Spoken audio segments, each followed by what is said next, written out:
At the turn of the century, the United States was in its peak of industrial revolution. The railroad was booming, allowing transcontinental travel, which gave access to the new Western expansion. Factories were in full force across the country, giving jobs to men, women, and children, and strengthening the American economy. These times also made way for the robber barons to monopolize the demand for oil, steel, and the railroad. Some of these individuals include Andrew Carnegie, John D. Rockefeller, and J.P. Morgan. This time was known as the Gilded Age. Booming industry and economy made many wealthy individuals who now controlled the majority of the money-making corporations of America. But then on July 28, 1914, an international conflict began. We know this as the First World War, or the Great War. This put a strain on the American economy and was a precursor for the troubling times the country would face in just a short time to come. Into the 1920s, or also known as the Roaring Twenties, the production of goods and services was at an all-time high and gave way to an age of materialism. Women began to dress more provocative in their flapper dresses. Jazz music became extremely popular, and even a new dance called the Charleston was introduced. But the party would come to a crashing halt when Wall Street saw the great stock market crash of 1929. Millions of people invested their savings and even borrowed money to buy stocks, which pushed prices to an unsustainable level. Many people across the country would lose everything they had. People became desperate and panic ensued. And later that year, in August of 1929, America fell into the Great Depression. This lasted 43 months until March of 1933. After the 1929 crash of the New York Stock Exchange, consumer spending and investment dropped significantly, causing steep declines in industry output and employment as many failing companies began to lay off their workers.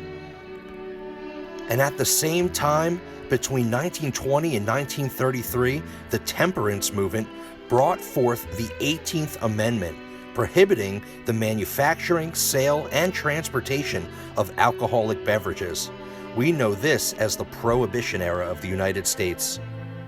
On April 5, 1933, Franklin Delano Roosevelt signed Executive Order 6102, requiring all persons to deliver on or before May 1, 1933, all gold coins, gold bullion, and larger denomination gold certificates that they owned to the Federal Reserve in exchange for $20.67 per ounce.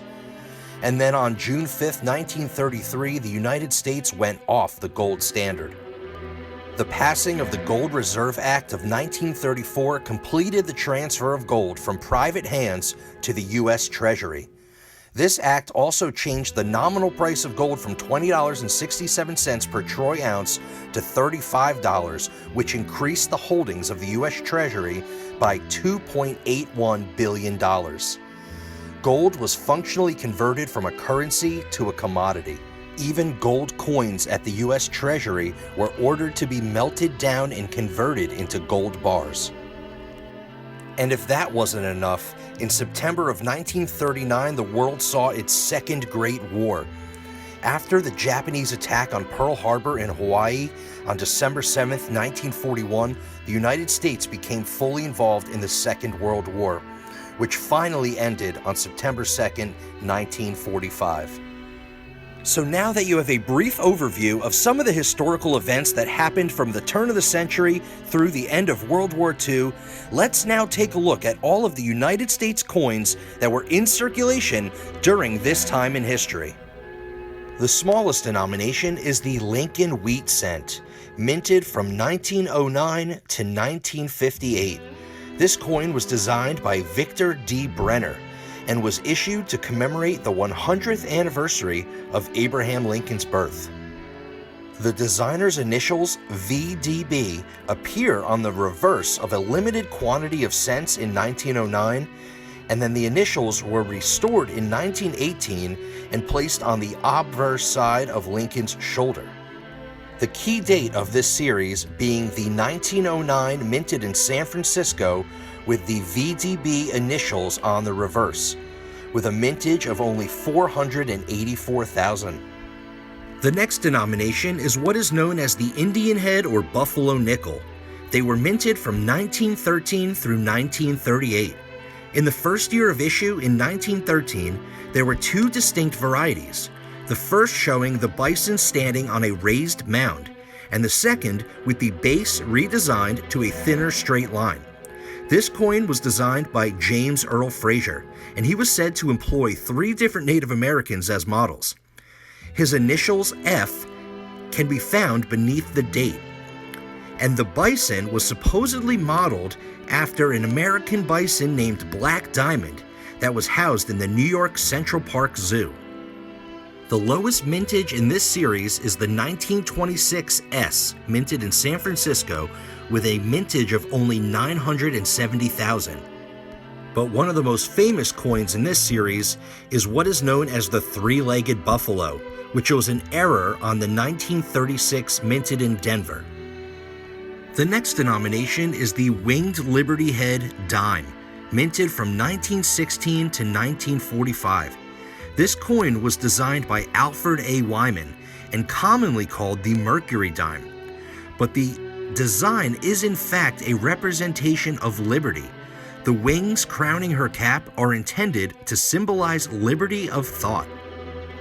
This coin has a composition of 90% silver and 10% copper, weighing 2.5 grams. And the key date in this series being the 1916 minted in Denver, with a mintage of only 264,000. Our next denomination of coin is the Standing Liberty Quarter, minted from 1916 through 1930. This quarter was designed by Herman A. McNeil, and the design depicts Lady Liberty's left arm upraised, uncovering a shield in the attitude of protection. Her right hand bears the olive branch of peace, and McNeil's initial M is located above and to the right of the date. There was a modification in 1917 to cover Lady Liberty's exposed breast. The reverse has a new arrangement of the stars, and the eagle is raised up higher. In 1925, a depression was made in the pedestal on which Liberty stands, and that bears the date. On the earlier issues, the dates wore off easily because they were too high and were not protected by the other features of the coin. The new recessed dates proved more durable as a result of this change.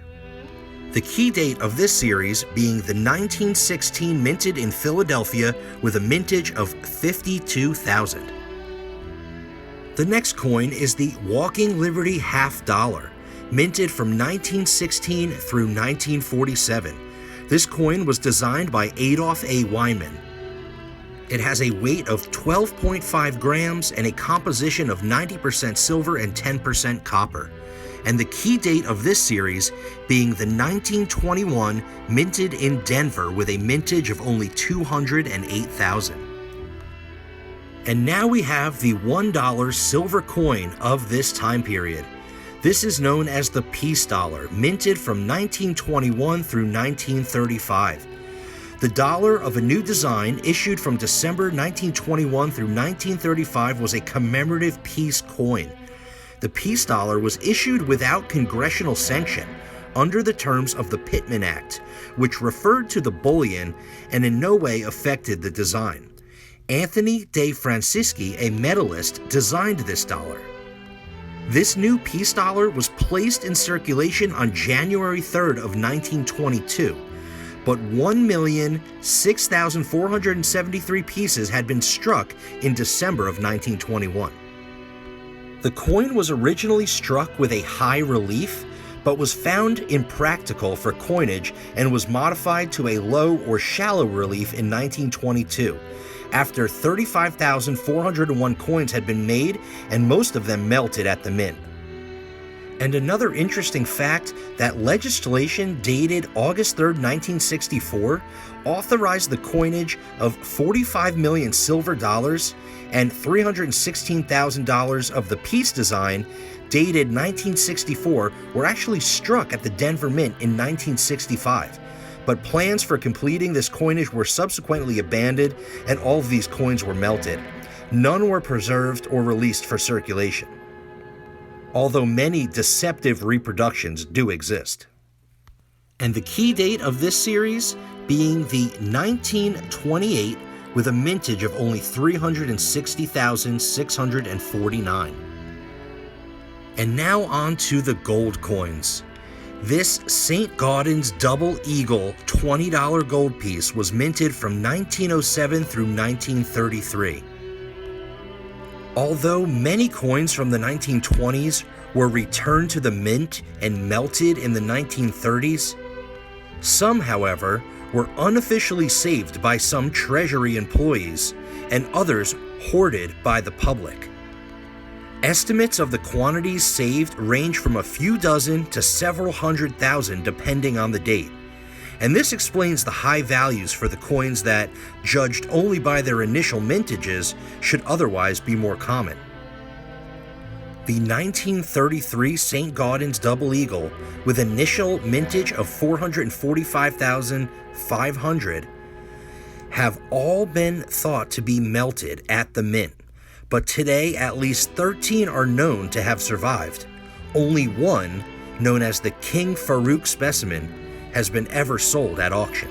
And that brings us to the conclusion of today's video. We took a close look at the United States coins that were in circulation starting at the turn of the century with the Industrial Revolution, and into the Gilded Age, and then into World War I, and the Roaring Twenties, and into the Great Depression and Prohibition, and took a journey through history all the way to the end of World War II. And although this part of history was full of hardships, world conflict, and turmoil, America held strong and produced some of the most beautiful coins that us numismatists love to collect today. So I hope you enjoyed today's video. Please don't forget to hit that like button if you enjoyed what you saw, and subscribe to the channel if you enjoy videos about coin collecting, history, precious metals, treasure hunting, and much more. And please ring the notification bell so you can see when I upload my next video. And as always, have a great day.